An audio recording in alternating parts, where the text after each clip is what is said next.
Walter Grady, 66, had become a fixture in the forgotten alleys of Brooklyn's South End, where lives blurred into background noise.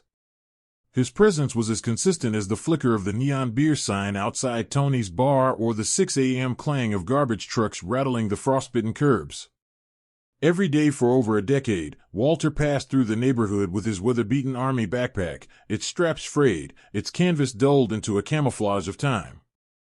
Inside it, carefully folded, were the remnants of another life, discharge papers, a photo of a smiling woman in a sun hat, and a bronze star he never spoke of. Most people barely noticed him. He kept to himself, rarely spoke above a whisper, and moved with a sort of fated dignity that resisted pity. He collected bottles, accepted leftovers from behind delis and diners, and slept under awnings or in alleyways where heat vents spilled a few borrowed degrees of warmth. Unlike others on the street, he never begged. He never disrupted. Just drifted. The ones who took the time to look closely, though few ever did, would sometimes catch sight of the tags hanging beneath his layers. A slight flash of metal, pressed flat against his chest. A silent badge from a war that had ended for everyone else a long time ago. What most people didn't know was that Walter Grady had served in the U.S. Army for 22 years. A staff sergeant. 3 tours. He had seen more desert than most New Yorkers could picture. He had carried wounded men through burning transport vehicles, shielded young medics with his own body, and driven armored trucks through G***fire. He had once been someone whose name was spoken with respect inside briefing rooms. But after his wife Margaret died in 2008, her illness misdiagnosed until it was too late, Walter couldn't find his way back. The woman who had written to him every week through deployments, the one who waited through months of silence with hands folded in prayer, was gone. Her death cracked something open in him. The VA's apology came too late. He sold their apartment, donated the proceeds to her favorite children's hospice, and disappeared into the grid of city blocks, becoming another face the system walked past. Sometimes, he once told a soup kitchen volunteer, it's easier to be nobody than to be the man who failed the person he loved most. On a November afternoon, when the air bit through coats and snow clung to the sidewalks like ash, Walter pushed open the door to Morelli's Corner Market. He hadn't eaten in 3 days. His hands shook.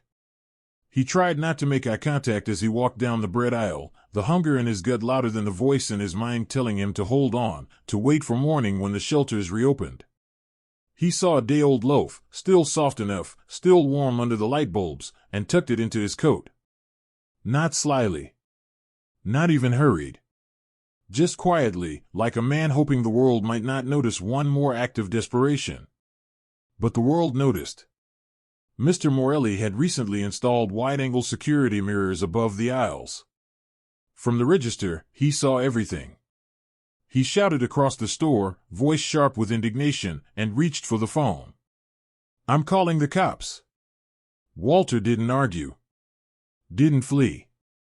He just stood there, half-zipped coat open, the loaf poking out like evidence. He mumbled something about needing strength to last one more day.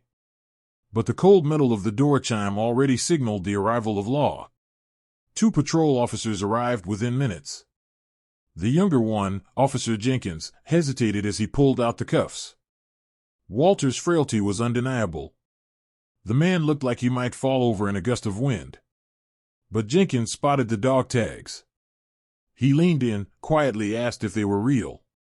Walter nodded, his voice hardly audible. "I used to be someone useful," he said. "Not anymore." The older officer shifted uncomfortably, but protocol was protocol. Mr. Morelli insisted on pressing charges. He had caught Walter pocketing bread once before, months earlier, and had let it slide that time. This time, he said, he wouldn't be made a fool. So Walter was handcuffed. Carefully, but still publicly. The metal clinked against bone. His boots, worn thin at the soles, shuffled on the tile. He was placed in the back of the squad car like any other petty offender and driven through streets he had once marched in uniform. At the precinct, his processing took less than 10 minutes. Fingerprints. A brief intake form. His assigned public defender introduced herself in a blur, barely glancing up from her clipboard. There were too many cases, too little time. Walter was simply another number in a system designed to move faster than justice could walk. He was placed in a holding cell overnight. The fluorescent lights hummed above him. The bench was cold metal. He didn't sleep. By morning, his name had been penciled into a docket sheet, slotted between cases involving shoplifters, trespassers, and parole violators. That day, Brooklyn's municipal courtroom was half full. Court staff murmured among themselves. Reporters waited for the afternoon trials, larger stories, headlines worth chasing. No one came for Walter. There were no advocates, no family, no voices to vouch for his character. Only silence. Case number 47293. State versus Walter Grady. The clerk's voice was bored. Routine. The prosecutor adjusted his tie and stood. Your Honor, the defendant was caught stealing a loaf of bread from a local market. Given his prior incidents and lack of a fixed address, we recommend continued detention until trial. The judge barely looked up. Judge Michael Carmichael, known for firm rulings and cold efficiency, was already scanning the file. Mr. Grady, he said, how do you plead? Guilty, Your Honor, Walter replied. A chuckle echoed from the back of the room. Someone found humor in it. The judge's eyes flicked up sharply. He turned a page in the file. Something in his posture shifted. A pause. Then another. His lips moved as he read silently, Walter Edward Grady. Former Staff Sergeant. Bronze Star. 3 tours. Iraq. Afghanistan.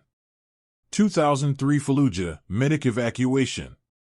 Final note, carried PFC Michael Carmichael to safety under fire. The judge froze. He stared at the name.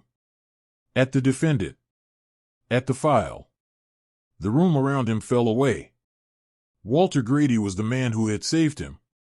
Without a word, Judge Carmichael stood. The courtroom fell silent. Judges don't stand during arraignments. Court will take a 15-minute recess, he said abruptly.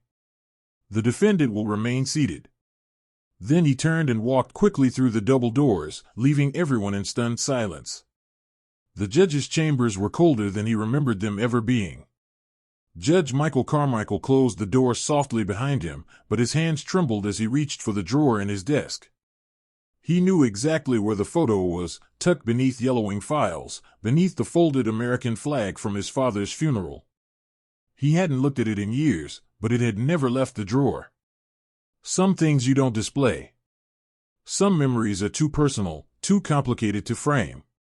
He unfolded it carefully. The creases split along the edges. A platoon, lined up in front of a sun-bleached tent, sand swirling around their boots. Faces mostly young, mostly smiling, some already marked by exhaustion. And near the center, standing tall in the back row, Staff Sergeant Walter Grady.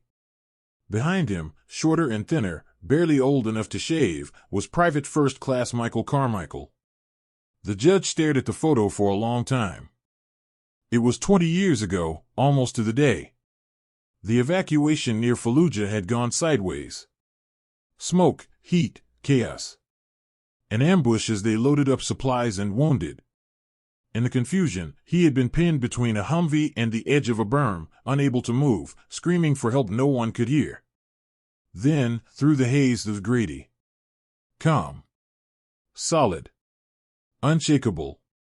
He had pulled Carmichael from the wreckage, carried him across 2 miles of burning sand while bullets cracked the air above them. Carmichael owed his life to the man now sitting alone in his courtroom, wearing a second-hand coat and handcuffs. He turned to his computer and accessed the military database. It took a few minutes. These files weren't easy to retrieve. But the record was there. Mission after mission. Commendations. Grady's discharge marked honorable, with full recognition. A Bronze Star. Multiple letters of merit. His record didn't end with disgrace or scandal. It ended with loss. Margaret Grady, diagnosed too late. A single line in his VA file noted, patient declined support. Withdrew from all outreach. No follow-up. The judge leaned back, the photograph still in hand. Outside his window, the city moved on as if none of this mattered. Taxis honked. Office lights flickered on in high-rises. In some ways, he thought, Walter had never left the battlefield. The uniform had come off, but the war had stayed inside. 15 minutes passed. The clerk knocked twice. Ready when you are, Judge. Back in the courtroom, no one expected what came next. Judge Carmichael resumed the bench, but there was a weight in his presence now. His tone had changed. Measured. Personal. The sort of gravity that couldn't be faked. He called Walter back to the stand. Mr. Grady, he said slowly, do you recall a convoy mission near Fallujah, Iraq? April 2003? Walter didn't lift his eyes. Yes, sir. You carried a wounded private 2 miles to the fallback point. Do you remember his name?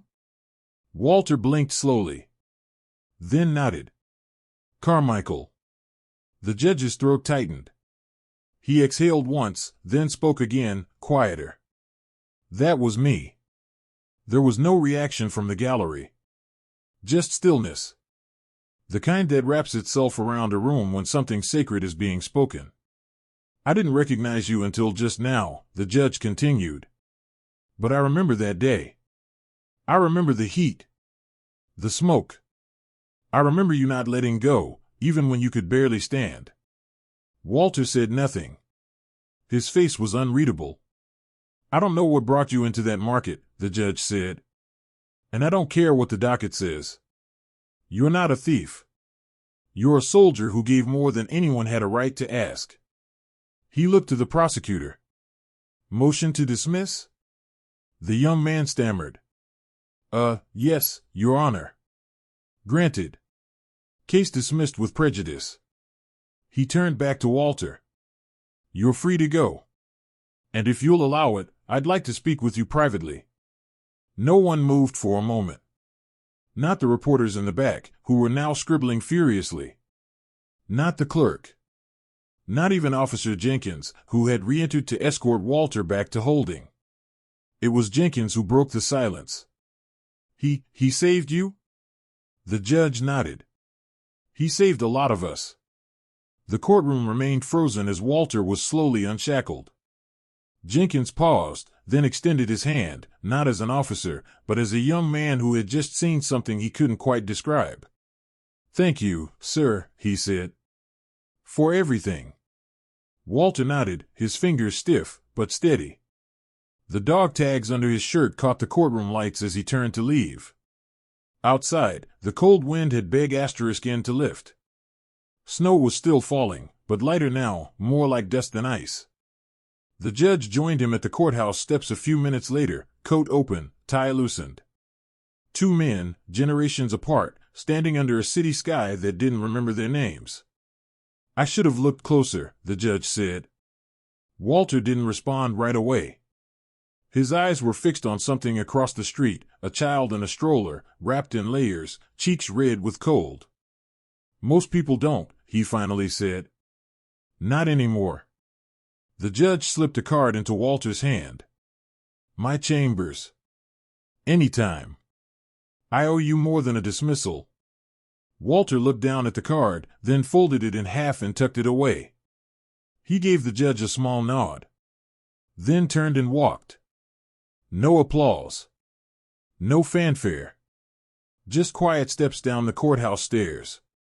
Into the streets that had forgotten him, and might, just might, begin to remember. That night, the city exhaled into itself, settling beneath a sky bruised with clouds. Walter Grady sat in the back booth of a soup kitchen 2 blocks from the courthouse, a plastic tray before him with the first hot meal he hadn't had to earn by collecting bottles. Chicken stew. Too salty. Still perfect. Around him, the usual crowd filled the fold-out chairs, tired men with tired eyes, women wrapped in coats too big for their frames, stories folded into silence. No one said a word to Walter. But every now and then, someone would glance his way, nod slightly, then go back to eating. In a place built on anonymity, a quiet recognition had taken root. By the next morning, the courthouse recording had made its rounds. Someone from the back row, an intern or clerk, had posted the exchange on a veterans forum. From there, it spread. Quickly. Quietly. No hashtags, no trending tags. Just reposts, comments that said things like "That's the man who saved my uncle," or "I remember his name from Fallujah." Someone else shared a photo, grainy and old, of a soldier carrying another across a smoky plain. The press tried to track Walter down. They found his name, then nothing. No address. No phone. No email. A ghost who had stepped briefly into the light, then vanished again. But they weren't the only ones looking. At Riverton Armory in North Dakota, a name came up in a morning briefing. A captain recognized it from an old operations log. A retired colonel forwarded the video to a Pentagon liaison. Within 24 hours, Walter Grady's file was pulled from deep storage. Clearance levels reviewed. A note marked priority follow-up was added. But Walter knew none of this. He spent the next few days as he always had, walking the same 6-block radius, stopping by the old shelter for a pair of gloves, visiting the corner market where he now nodded to Mr. Morelli but didn't enter. The charges had been dropped, but something about stepping inside still felt wrong. Then, 3 days after his release, something changed. It started small. The diner on 8th, where Walter had once swept the floors in exchange for coffee grounds, left a note on the back door, "Meal inside. No charge. Sit as long as you want." A sandwich, still warm, sat next to it. The woman at the laundromat pressed a $5 bill into his palm without a word, then walked away. A group of high school students from the local ROTC program posted flyers, "Honor Lives Among Us," with a silhouette of a soldier and a quote from the courtroom video. They didn't name Walter. But the eyes on the poster were unmistakable. And then, one morning, the VA hospital called. They had updated his file. There had been a backlog, a clerical oversight, they claimed. He was now re-registered for full veteran benefits. A caseworker had been assigned. A temporary housing voucher was already waiting. And yes, his Bronze Star would be formally acknowledged at the upcoming Veterans Memorial Ceremony, if he was willing to attend. Walter said no. He appreciated the call. But he had other plans that day. Instead, he took a bus. A long one, northbound, across bridges and into hills that bled rust and copper under the weight of late autumn. It took him almost 8 hours to reach Riverton. When he arrived at the base gate, he was not wearing a uniform. Just a worn coat, 2 sizes too big, and the same military backpack that had traveled with him for 15 years. Inside was a letter. Only one. He approached the guard post slowly. No urgency. No expectation. At first, the young soldiers manning the checkpoint didn't recognize him. His ID looked like it belonged in a museum. One of them laughed, lightly, until a sergeant nearby caught sight of the name and fell abruptly silent. A call was made.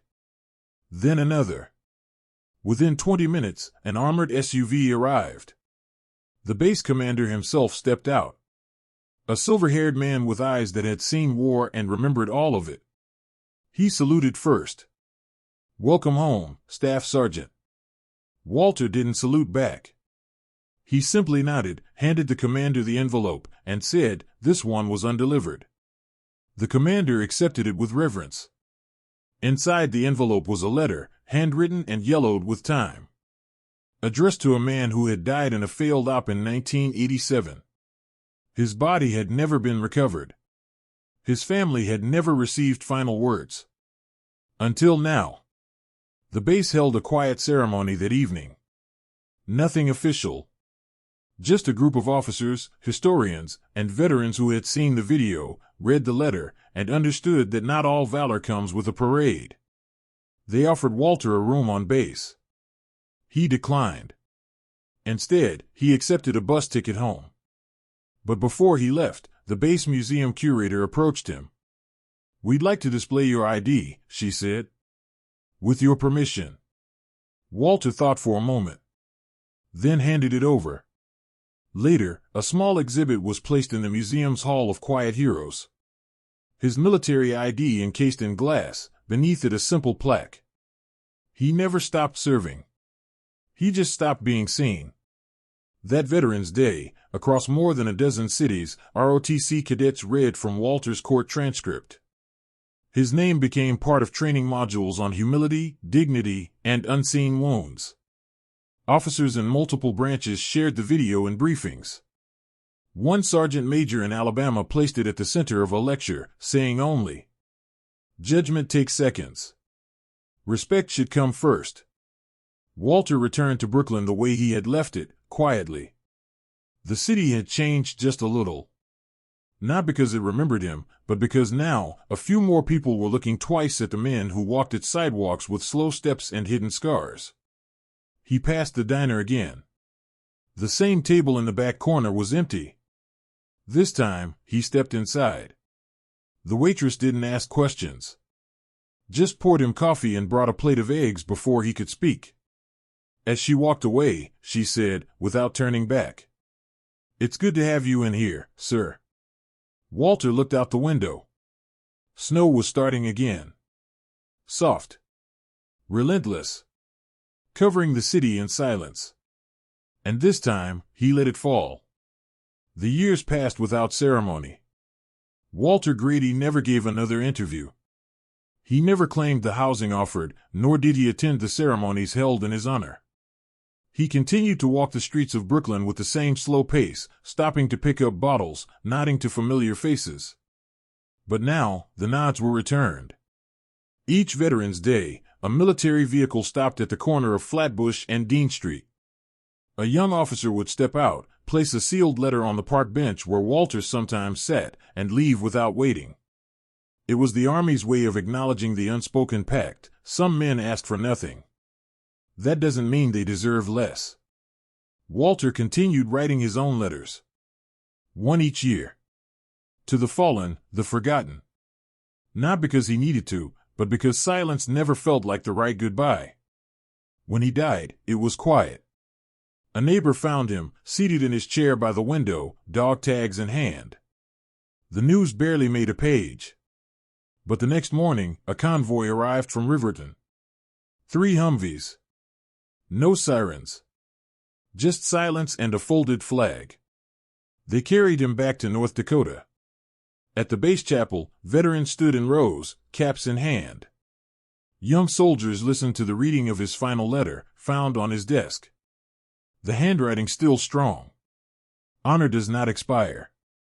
It only waits to be remembered. Justice may come late, but it always comes. Never give up when you stand for what's right. And in the museum, beneath his ID, another plaque was added. Kindness without question is enough. In the stillness of memory, Walter Grady became more than a man. He became a standard. A whisper in the ranks. A lesson carried forward, not in medals, but in moments when judgment is paused and dignity is restored.